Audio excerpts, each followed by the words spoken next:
Hi, my name is Brandon Lee. I'm Adamari Tellez.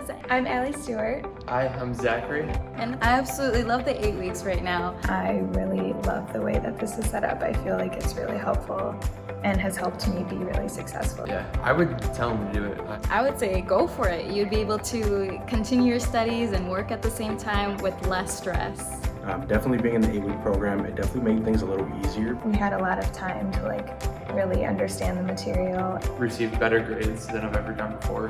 It's been pretty cool. A lot of experiences that, I guess I wouldn't have initially expected. And the instructors are amazing, and they don't want me falling behind. They'll reach out to you if you fall behind. So I really liked the flexibility of it, and also just extra time to really learn the material.